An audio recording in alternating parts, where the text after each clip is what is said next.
Mesdames et messieurs, très heureuse de vous retrouver sur votre émission Le Débat. Cette semaine, nous parlons de l'univers carcéral béninois. Que se passe-t-il dans nos prisons? Comment les gens vivent-ils dans nos prisons? Nous allons en parler sur cette émission aujourd'hui. Et pour en parler, je reçois pour vous M. Pascal Dohou. Il est socio-anthropologue.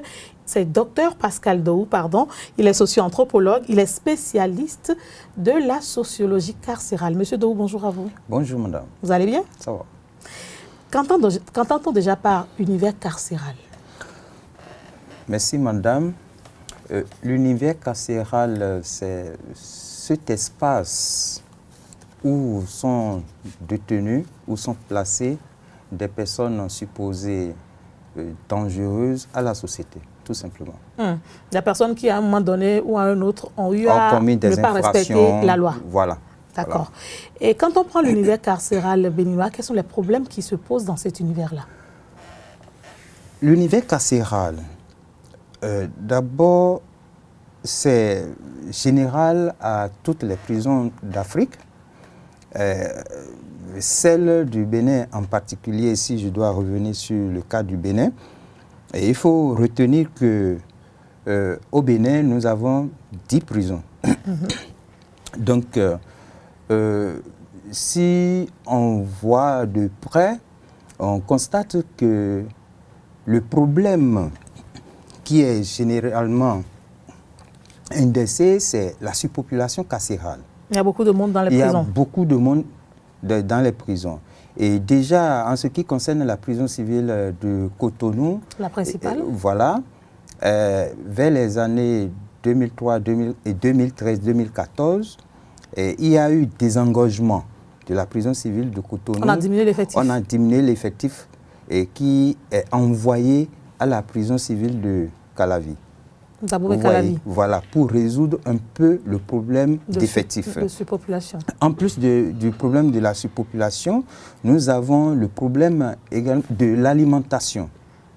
Les prisonniers ne mangent pas bien. Les prisonniers ne mangent pas bien. En ce qui concerne la prison civile de Cotonou, par exemple, les prestataires de ce service commettent un peu de légèreté dans leurs prestations. C'est-à-dire quoi? C'est-à-dire que il est dit qu'ils doivent livrer, d'accord, le repas 2 fois par jour. La première, c'est à 9 h. La deuxième, c'est à 13 h ou à 14 h. Mais il se fait que parfois, ils commettent de retard. Le repas qui devait être livré à 9 h est livré, par exemple, à midi. Wow. Vous voyez, ceux qui n'ont pas les moyens. Et celui de 13 h? Et celui de 13 h peut être livré à 16 h ou à 17 h. Ça peut ne pas venir aussi. Ça peut ne pas venir aussi. Alors que, à ce moment, les détenus s'apprêtaient déjà à être enfermés. Vous voyez, ceux qui n'ont pas les moyens de s'acheter quelque chose à manger restent sur leur faim comme ça. Et ça pose un problème. Voilà. D'accord, ça va être 2 problèmes déjà. Voilà. Nous avons également, en ce qui concerne la santé, nous constatons généralement qu'il y a de rupture de stock de médicaments essentiels. Vous voyez, ça pose des problèmes. Tous les détenus n'ont pas les moyens de s'acheter des médicaments. Et il y a des détenus qui souffrent de maladies particulières. Voilà. Donc, ils sont obligés d'attendre les parents d'abord avant de... Voilà. Donc, c'est les plus grands problèmes qui se posent. Est-ce que dans nos univers carcérales, on sait également qu'il y a également nos petits-enfants qui, à un moment donné aussi, ont enfreint la loi, mais qui sont détenus comme de grandes personnes? Justement. Qu'est-ce qu'on devrait faire pour ça? Est-ce que c'est normal? Est-ce qu'il y a une anomalie à ce niveau-là? Bon, je ne suis pas juriste pour statuer sur normalement, ce point. Les enfants ne doivent pas rester au même endroit que les personnes adultes. Non. Dans les prisons, il y a plusieurs quartiers. Il y a la prison, le quartier des mineurs, il y a le quartier des femmes, et il y a le quartier des hommes adultes. Vous voyez, et les mineurs sont dans leur quartier, ils ont tout à leur niveau là. Ils ne sortent que pour des besoins spécifiques. Voilà, pour des besoins spécifiques. D'accord. Voilà.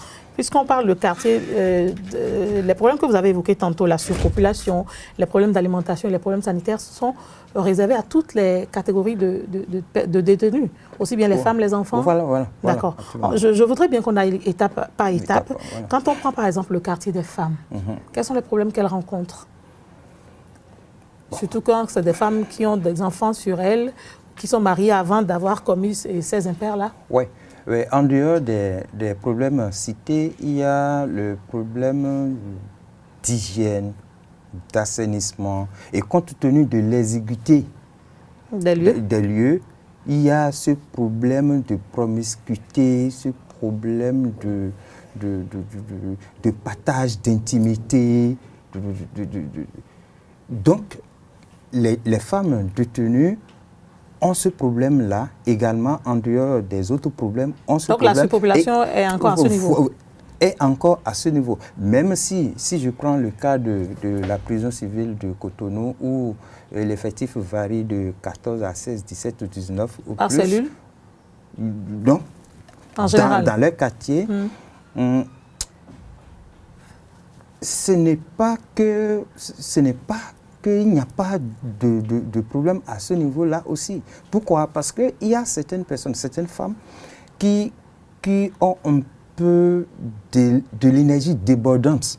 Bien sûr. Qui commettent des actes de violence. Ou pour moindre chose, qui sont très agressives. Qui sont très agressives, par exemple. Et qui ne peuvent pas rester ou qui ne doivent pas rester avec des personnes calmes, par exemple. Voilà, et par moment, les autorités pénitentiaires sont obligées de prendre des mesures adéquates pour pouvoir les maîtriser. Voilà. Nous ne voudrons pas donner l'intention de privilégier les femmes dans les milieux carcéraux, mais on se rend compte que quand vous parlez de 14 femmes, ça n'a pas l'air d'être grand, mais quand on sait que normalement une personne par cellule, c'est sûr qu'il n'y a pas 14 cellules pour ces femmes-là. Ouais. À l'intérieur, dans ce quartier, je parle en ce qui concerne... Le quartier des femmes. Oui. Si je prends l'effectif du mois de janvier 2017, oui. D'accord, il y a au total moins de 30. Moins de 30, ça varie. Ça dépend de la période. Les sorties et les entrées font que ça augmente, que ça diminue. Voilà. Et généralement, les entrées sont plus en hausse par rapport aux sorties. Vous avez parlé des problèmes de dangerosité pour ces femmes-là. C'est également le cas quand il s'agit des enfants mineurs, parce que tous les enfants ne sont pas calmes d'esprit, et certainement que dans le quartier des enfants également, il y a d'autres problèmes. Mais est-ce que ces problèmes également sont liés déjà aux problèmes que vous avez cités, ou est-ce qu'il y a d'autres problèmes? Parce que normalement, une personne qui est hors de la loi ne devrait pas être automatiquement reléguée au second plan. Cette personne, normalement, peut sortir un jour et aller encore participer au développement de son pays. Oui, notamment les enfants. Tout à fait. Vous évoquez là le problème de la réinsertion des personnes détenues. Oui, c'est vrai que dans le dispositif béninois, ce n'est pas automatique. Ce n'est pas automatique. Il n'y a pas un dispositif pour accueillir les sorties de les sorties-là et pour pouvoir les introduire, pour les réintégrer dans la société. De toute façon, générale. ça fera partie des recommandations que nous ferons à la fin de cette émission, si vous permettez. Oui. Monsieur Dr Dourou, pardon, il y a un de vos collègues certainement que vous avez croisé sur votre chemin, Monsieur Dominique Sounou, qui est le président de l'organisation non gouvernementale dispensaire Amis des prisonniers indigents d'Api Bénin, qui a beaucoup œuvré pour tout au moins de bonnes conditions de vie pour les personnes en milieu carcéral, pour également un mieux-être de ces personnes-là. Et cette ONG a fait des études concernant les enfants. Il dit par exemple que dans les prisons, qu'il y a une centaine d'enfants de 0 à 5 ans qui mènent une vie de prisonnier de fait. Là, je n'ai pas compris. Comment un enfant de 0 à 5 ans peut mener une vie de fête? Est-ce que automatiquement, quand l'enfant naît, l'enfant est considéré comme prisonnier? Comment est-ce que ça se passe? Ok. Vous voyez, il y a certaines femmes, il est dit dans le décret qui organise les établissements pénitentiaires au Bénin, il est dit que les enfants peuvent accompagner leur maman à la prison. Bien sûr. Vous voyez? Pour ne pas perdre cet amour maternel-là. Voilà. Donc, à part ça, les enfants qui ont, par exemple, moins de 18 ans, qui sont des mineurs, c'est automatique. Il n'y a pas de différence à faire entre des enfants mineurs et des adultes. Pourquoi? Pourquoi? Parce que le système est conçu comme ça. C'est pas normal. Une fois que vous êtes déclaré hors la loi, ou en conflit avec la loi, on vous insère dans ce milieu-là. N'oubliez pas, la prison, c'est comme une institution. C'est une institution, si je dois me référer à Goffman, c'est une institution totalitaire. Oui, la loi du plus fort. Où c'est disposé ainsi, il n'y a pas de différence à faire entre une femme, entre un homme, entre un enfant. Voilà, c'est comme ça. C'est conçu comme ça. Et si on doit remonter un peu dans l'histoire, au départ, et selon Michel Foucault, la prison était faite, la fonction première de la prison, c'était le supplice du corps. Ah, c'était le supplice du corps. Il fallait faire mal au corps. Mal au corps. Et avec le temps, les fonctions ont évolué. Aujourd'hui, la prison est là pour extirper l'individu de la société. Elle est là pour lui donner des besoins dont il a besoin. C'est un peu comme un lieu de purge, c'est ça? Voilà. Exactement, où l'individu est là pour son amendement. Vous voyez un peu? Oui, mais... Donc, si on doit mettre un peu de la moralité dans le jugement, dans le traitement de la prison, on risque de heurter un peu les sensibilités. N'oubliez pas que la prison, c'est un appareil répressif de l'État. Cet appareil est là pour réprimer et pour réguler. Vous voyez? Donc, il faut bien garder en tête que c'est réprimer et réguler. Pourquoi est-ce que le rôle de répression prend le dessus sur le rôle de régulation? Parce que vous êtes un sociologue. Justement, c'est ce qui est constaté. Et vous allez voir que les attributs, les fonctions, les missions du gestionnaire des prisons, tout n'est pas fait dans l'art. Il y a quelques dysfonctionnements et compte tenu également, la prison ne peut pas exister sans la justice. Bien sûr. Et la prison ne peut pas aussi exister sans les dispositifs sécuritaires qui doivent faire le travail en synergie avec la justice. Il faut qu'il y ait, comment on appelle ça maintenant, la police républicaine. La police républicaine qui assure la sécurité et qui est en étroite collaboration avec la justice. Et la justice, à son tour, va au niveau de la prison. Et puisque vous parlez des dysfonctionnements, docteur Do, on va y aller. Voilà. Quels sont les dysfonctionnements qui aujourd'hui font qu'il y a surpopulation dans nos prisons au Bénin? Très bien. Vous voyez, tout part de la justice. Je peux évoquer le phénomène de la longue durée de détention. Les problèmes liés aux assises qui ne se tiennent pas à bonne date, aux procès qui ne se tiennent pas. Voilà. Peut-être les mouvements de grève dans ce secteur également. Voilà, tous ces éléments justifient ce problème-là. Celui qui devait normalement faire 3 ans avant de sortir, il est là. Je donne des cas précis. Il est là sans procès, oui, allez-y. Je donne des cas précis. Allez-y aux exemples. Il y a des personnes en prison aujourd'hui qui ont déjà fait 7 ans, 8 ans. Sans procès? Sans procès. Ça existe. Mais comment ça va se passer après quand il y aura procès? Quand on se souviendra de lui, un jour. Il y a d'autres qui ont déclaré, par exemple, que leur dossier se perd, par exemple. Les dossiers se perdent. Par exemple. Et on doit refaire les dossiers à chaque fois. Il faut aller chercher. Donc, tous ces éléments justifient le phénomène de longue durée. Et ça pèse sur les individus, les personnes qui sont détenues. Si, compte tenu de l'infraction commise, tu devais faire 5 ans et qu'on te laisse là 8 ans, 10 ans. Voilà, le gap là qui perd. C'est le prisonnier. Oui, Voilà, mais c'est compliqué la vie dans nos prisons. On a parlé des enfants prisonniers, on a parlé... Il y a également ce phénomène-là. Quand vous êtes un peu à l'aise, quand vous êtes un peu riche, ou quand vous êtes une personnalité publique, votre vie est meilleure que celui qui n'a personne en prison. Est-ce que c'est normal? Pour le sociologue que vous êtes, bien sûr. Je ne veux pas que vous vous mettiez vous voulez que je donne mon avis personnel? Oui, oui, je veux l'avis du sociologue, du technicien que vous êtes.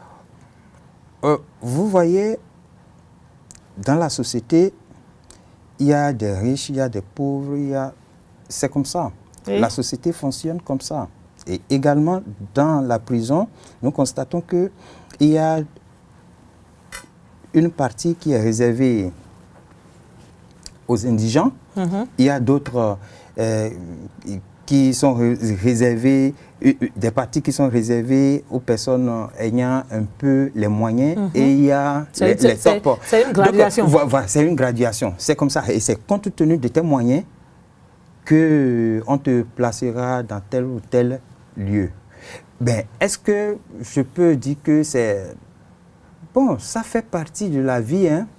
Ça fait partie de la vie. Dès que vous avez les moyens, vous pouvez vous offrir tout ce que vous voulez. Oui, mais je pose la question parce que dans le même temps, ça porte à spéculation dans les prisons. Oui, il y en a qui ont les moyens, qui donnent l'argent, mais des fois, on les brise parce qu'ils n'ont pas la parole qu'ils portent.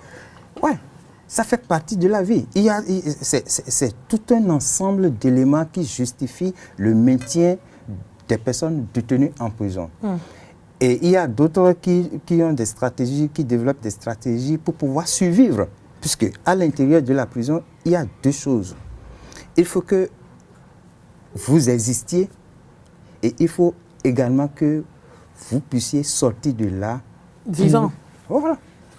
C'est un peu comme dans la jungle où les animaux féroces ont le pouvoir sur les animaux les plus faibles. C'est cela, mais est-ce que ce n'est pas le moment, ce n'est pas un manque de moyens qui fait qu'on vit ces réalités dans nos prisons? Est-ce que ce n'est pas parce que l'État n'a pas beaucoup plus de prisons, qu'il y a des dysfonctionnements, comme vous l'avez dit, dans le système judiciaire, que nous en sommes là? Est-ce qu'à un moment donné aussi, il n'y a pas une exagération de ces personnes qui gèrent nos prisons? Oui, c'est... Pour ces anciens-là qui sont en prison depuis je ne sais combien d'années et qui deviennent des bourreaux des nouveaux. Oui, c'est certainement pour corriger ce fait que le gouvernement actuel a proposé à partir d'une réforme où un décret est pris pour réformer la gestion de toutes nos prisons. Et là, si vous voulez bien, je peux citer le décret. Il y a le décret numéro 2017-572 du 13 décembre 2017 portant création, attribution, organisation et fonctionnement de l'agence pénitentiaire du Bénin. Et ça change quoi? Avant, il y avait une direction qu'on appelle la DTPA-DH. C'est la direction de l'administration pénitentiaire et de la promotion des droits de l'homme. Donc c'était cette direction qui gérait. Mais aujourd'hui, il y a une agence qui est créée. Et ça a changé quoi? C'est toujours, justement, c'est toujours pour être plus proche des prisons. Avant, c'était purement bureaucratique. Aujourd'hui, on sent le besoin, la nécessité de se rapprocher plus de ces établissements-là pour leur gestion, dans l'intention d'améliorer le vécu des personnes détenues. Et aujourd'hui, il y a ce qu'on appelle actuellement l'agence pénitentiaire des prisons. Il y a, comment j'appelle ça? Excusez-moi, oui, je vais vérifier rapidement. Il vaut mieux être précis pour ne pas dire des bêtises. Voilà.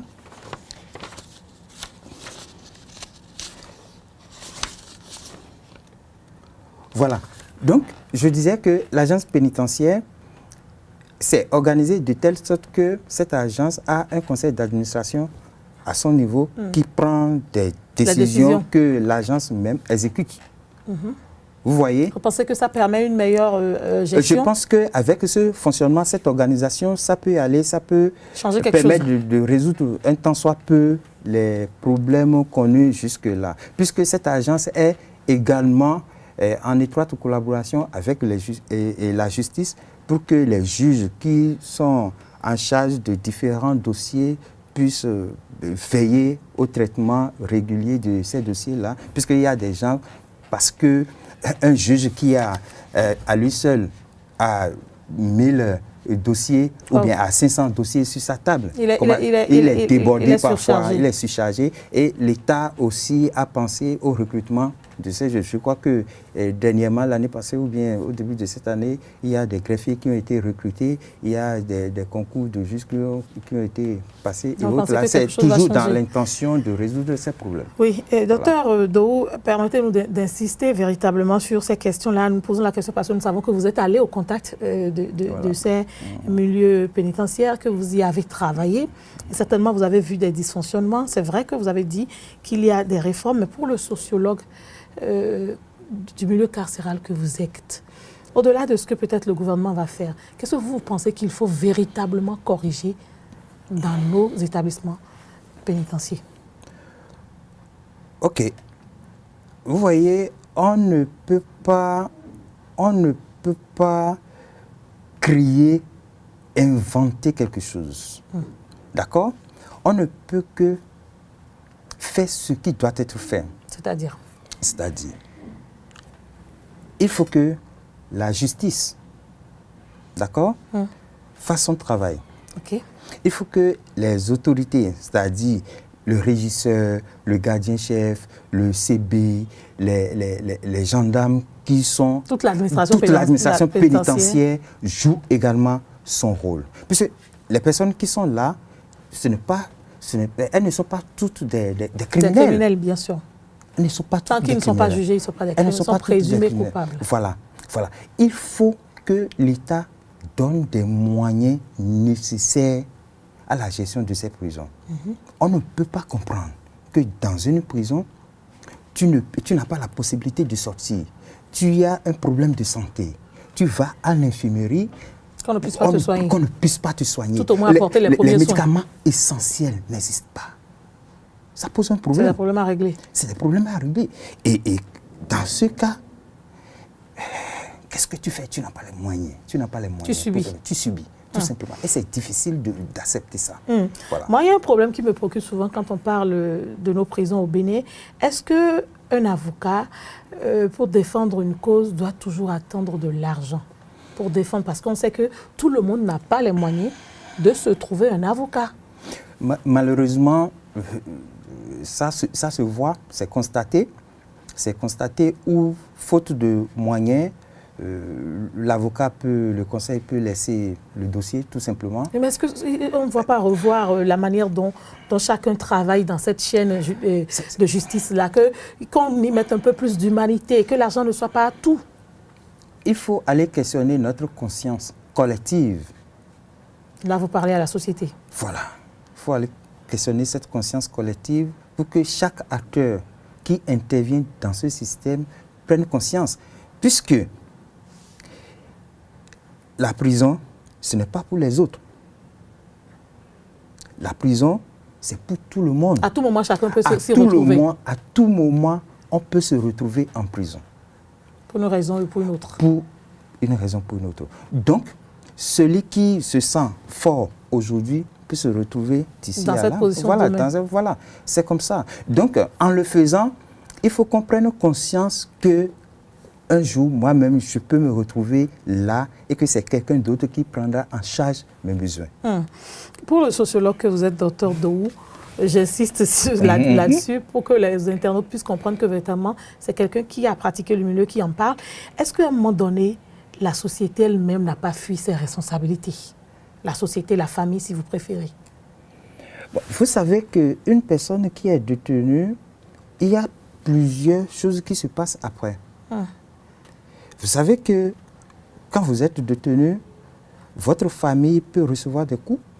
Oui, bon, on va aller étape par étape. Avant d'abord, Oui. l'éducation, quelle éducation devrait-on donner aux citoyens béninois, aux jeunes béninois ou à n'importe qui soit béninois avant qu'ils ne se retrouvent en prison? On va commencer par là.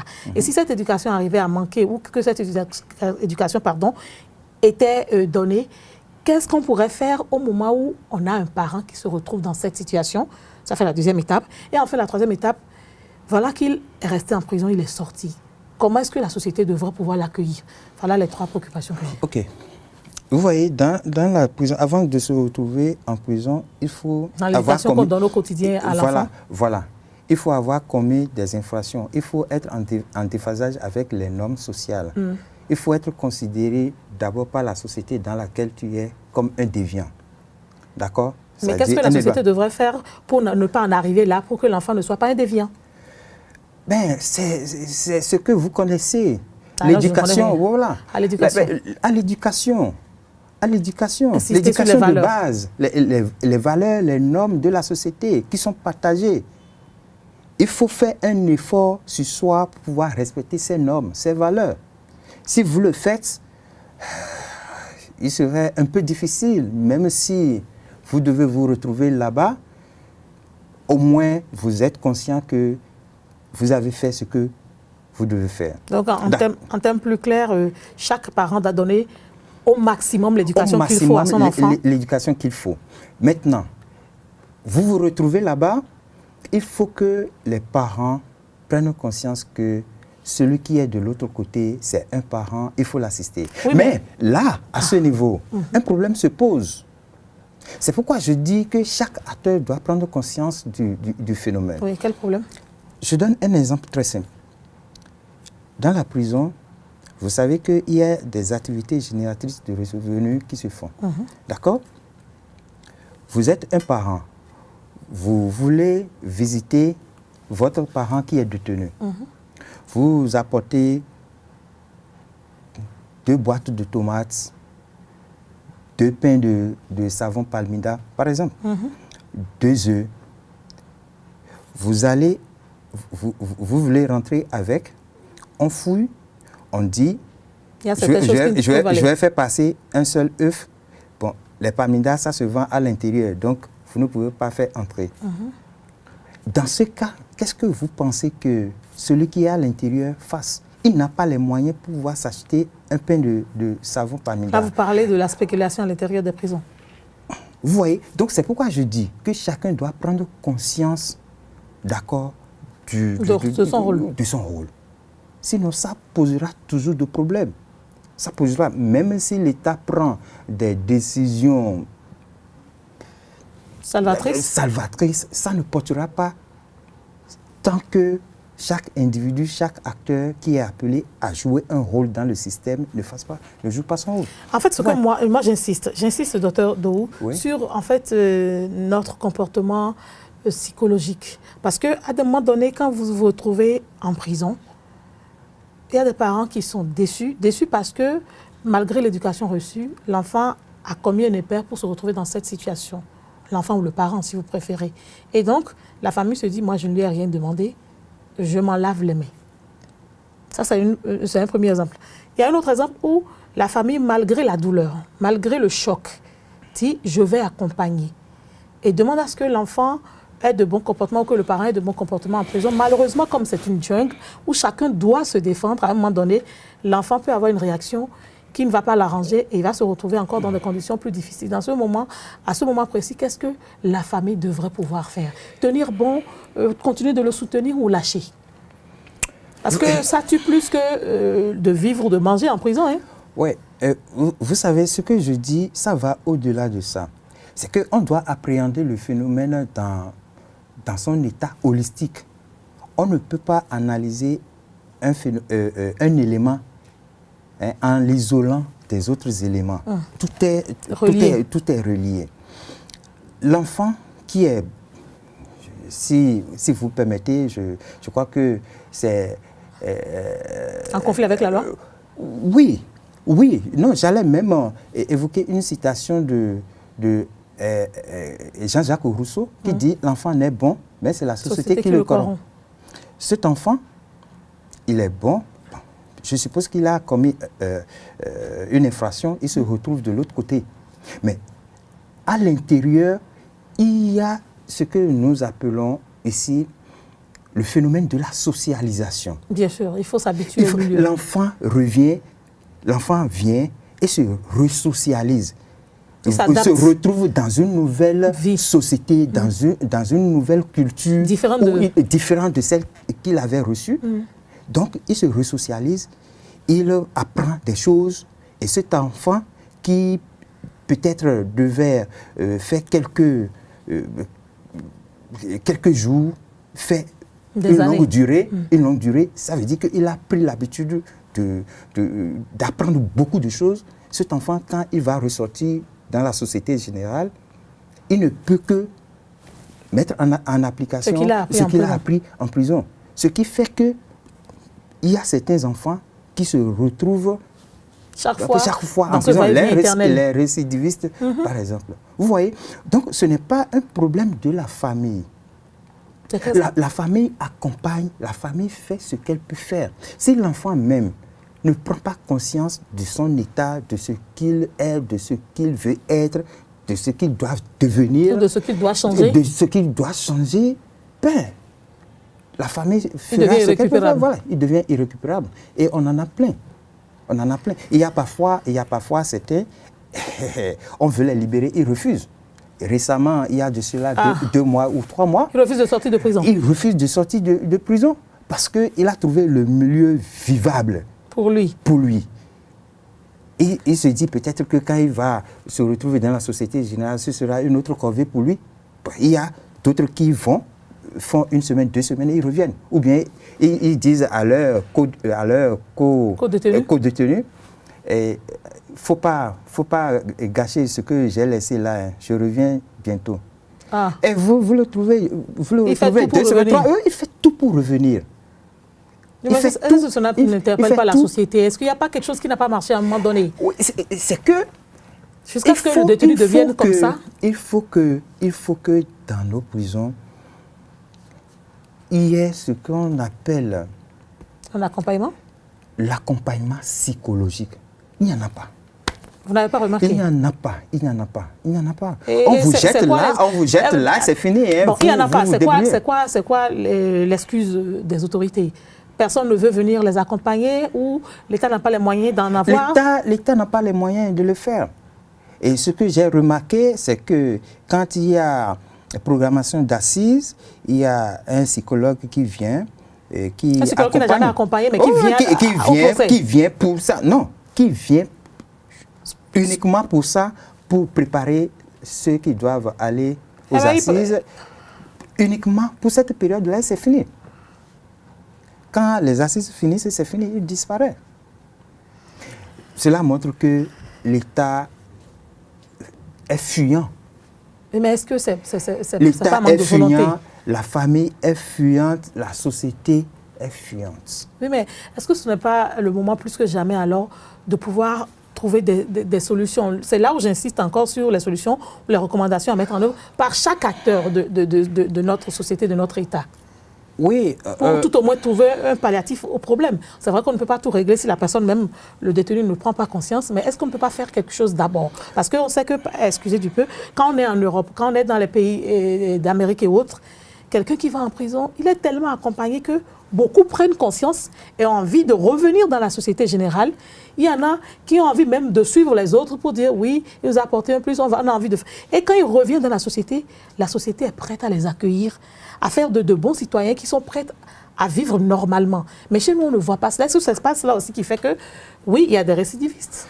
Oui, je suis d'avis avec vous. Et c'est justement, je crois bien que c'est la leitmotiv de l'agence pénitentiaire du Bénin. C'est pour corriger ces choses que l'agence a été mise en place. Vous voyez, et j'espère bien que les problèmes, même si dans sa globalité, les problèmes ne sont pas résolus, je crois qu'on aurait fait quelque chose. Et avec le temps, on ne peut pas tout faire. Bien sûr, on ne peut pas tout faire à la fois, donc ce n'est pas de la magie. Je crois qu'avec cette agence, Vous mettez beaucoup de... début. Oui, j'y crois parce que je vois, avant, il y avait une agence qu'on appelait la TAPAS, la direction de l'administration pénitentiaire et de l'assistance sociale. Vous voyez, après, c'est devenu la D. Et ça n'a rien corrigé. Maintenant, on a une agence pénitentiaire. Mais qu'est-ce qui est dit dans les prérogatives de l'agence qui vous donne autant d'espoir, Dr Dou? Si vous permettez, je vais lire. On en dit ici, en ce qui concerne les attributions de l'agence, on dit de mettre en œuvre la politique pénitentiaire de l'État, veiller en collaboration avec les autorités judiciaires au bon fonctionnement des maisons d'arrêt. Et je veux venir là-dessus. Aujourd'hui, on a des prisons.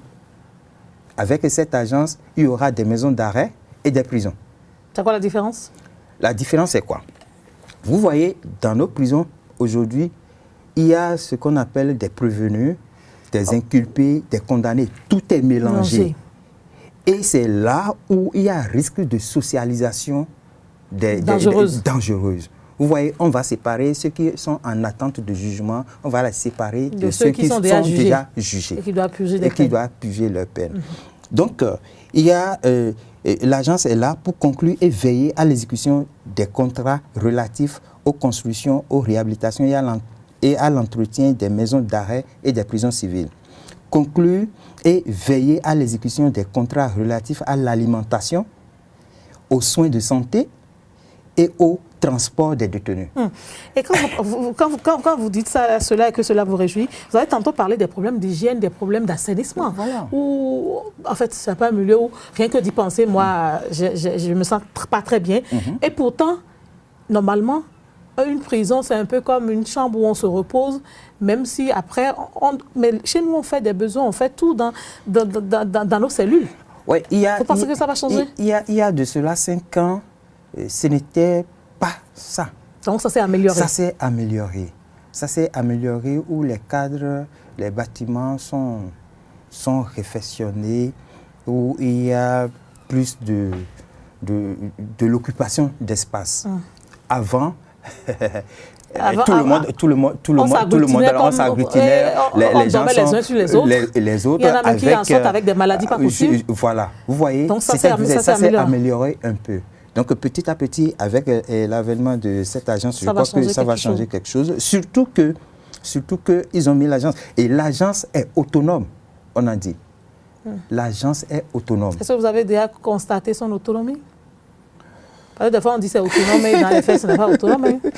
Bon, en tout cas, nous allons tous le constater dans les faits. D'accord. Donc, pour l'instant, vous y croyez. Voilà. D'accord. Voilà, j'ai foi à ça. Voilà quelques attributions. Voilà. Oui, vous parlez des maisons d'arrêt et des maisons de détention, c'est ça la différence? Oui, des prisons, les maisons d'arrêt et des prisons. Des maisons de détention. Est-ce qu'aujourd'hui, vous ne pensez pas, Dr Dou, qu'il faut plus insister sur la réinsertion? Oui, il faut des maisons d'arrêt. Oui, il faut des maisons de détention ou des prisons.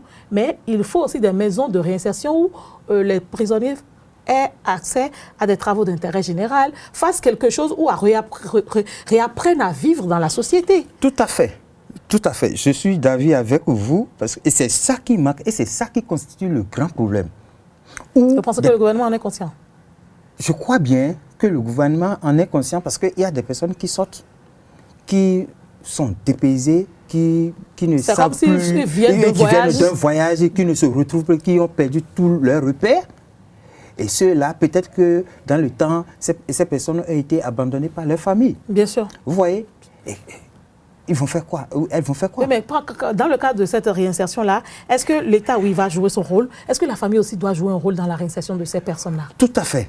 L'État, et c'est ça que je dis, l'État doit jouer le grand rôle en mettant un dispositif en place pour accueillir, parce que tout au moins les accompagner sur une quand vous êtes détenu, c'est quand vous utilisez pour la construction des voies.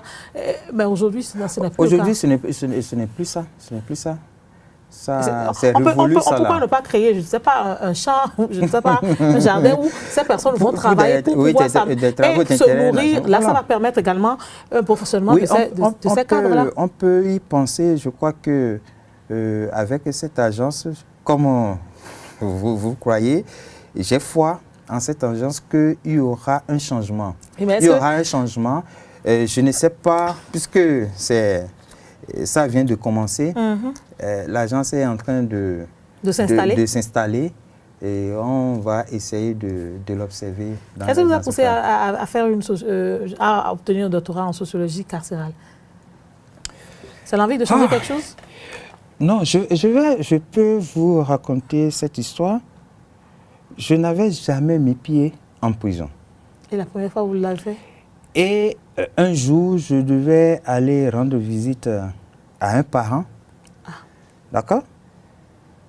J'étais dans le petit palois, dans le petit palois, et j'ai entendu de loin des chants religieux. Mais je me suis dit, c'est quoi? On prie encore ici? Et on vous a répondu quoi? Je me suis posé cette question et c'est ça.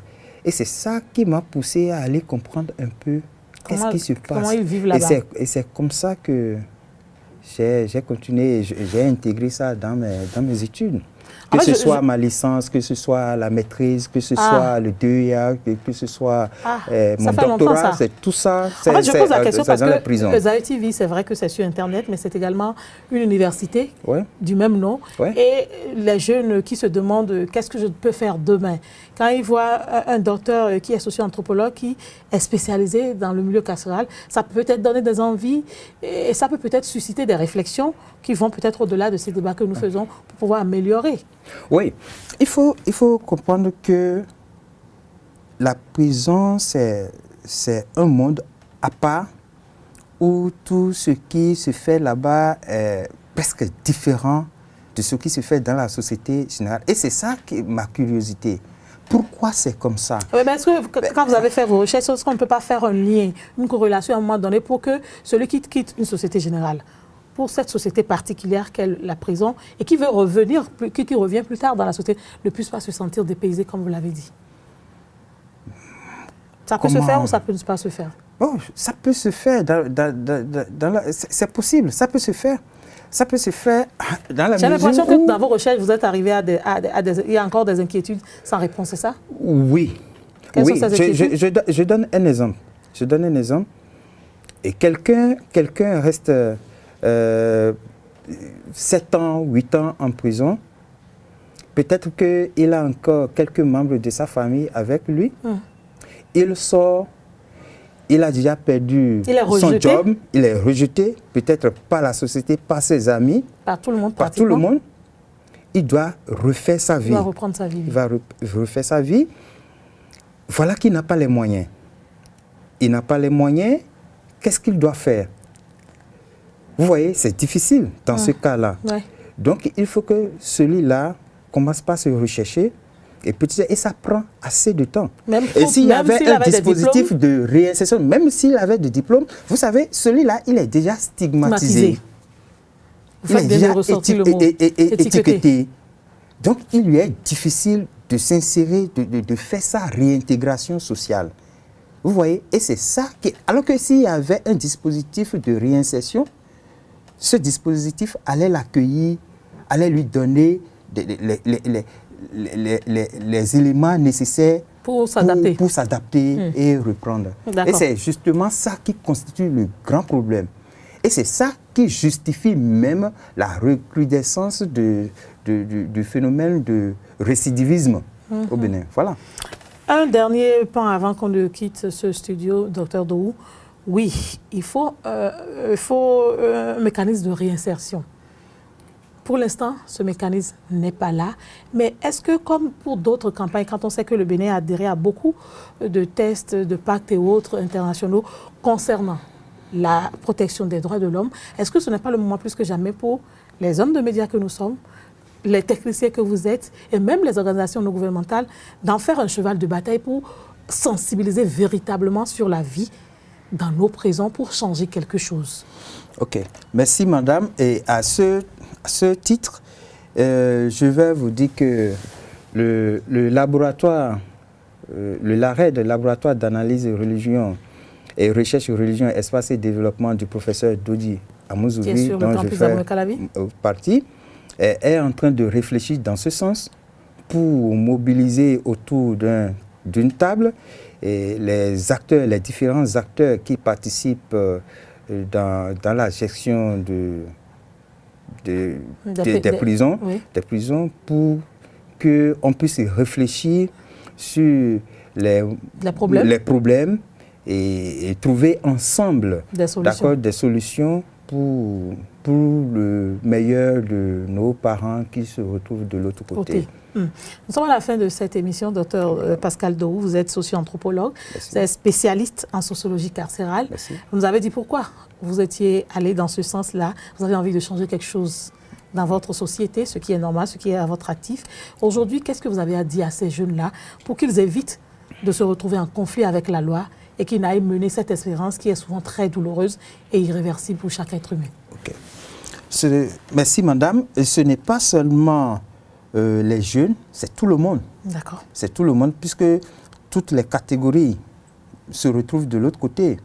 Vous voyez, il faut que chacun essaie de respecter les normes partagées. Prévues par la société. Partagées. Les normes partagées. C'est ça, tout simplement. La loi dit de ne pas faire telle chose. Ne le faites pas. Ne le faites pas. Tout simplement. Ne le faites pas. Même si, au pire des cas, il vous arrivait de vous retrouver de l'autre côté, ce ne serait pas pour la faute de déviance. Et quand ça vous arrive, reprenez conscience. Reprenez conscience et prenez conscience de vous-même et savez que vous avez un temps à passer là et que vous êtes là. Peut-être que ça fait partie de votre trajectoire de vie. Vous voyez, vous devez nécessairement passer par là pour prendre conscience, pour découvrir autrement le monde. Voilà. Mesdames et messieurs, chers internautes, nous venons de parler de la vie dans nos prisons au Bénin, la vie dans nos espaces pénitentiaires. La vie est dure, c'est normal, c'est prévu par la société pour corriger certaines personnes qui, à un moment donné, ont eu à être en conflit avec la loi. Mais ce n'est pas la fin du monde, on peut sortir d'une prison et reprendre sa vie. Le plus important, c'est de prendre conscience, de se dire que c'est une étape qu'on doit traverser, qu'on a traversée, et de tout faire pour rester en de bonnes relations avec sa famille, sa société, pour qu'une fois sorti, on puisse vous refaire confiance à nouveau. Et pour les personnes qui, à un moment donné ou à un autre, ont eu à vivre cette expérience et qui, aujourd'hui, en sont sortis, grandis, pourquoi pas qu'ils prennent leur bâton de pèlerin, qu'ils fassent des actions pour accompagner ces personnes qui sont dans cette vie. Parce que, comme on le dit, l'État ne peut jamais tout faire. Nous sommes l'État, nous-mêmes, c'est de notre pays dont il est question. Et à chaque niveau où on est, on peut participer à son développement. Et donc, si aujourd'hui, vous avez des projets, vous avez des idées pour accompagner les pouvoirs publics à pouvoir améliorer les conditions de vie dans nos prisons, faites-le. Ce sera à votre actif. Si ce n'est que des messages, des sensibilisations, faites-le également. Ce sera votre manière à vous de participer au développement de votre nation. Et nous essayons ici à Usaï TV, la télévision de l'excellence, de le faire au quotidien. Et nous vous invitons également à le faire, quel que soit votre domaine. Mesdames et messieurs, merci à vous de nous avoir reçus chez vous. Merci infiniment pour la fidélité et le partenariat. Merci à toute l'équipe qui m'a accompagné d'ici là. Prenez soin de vous.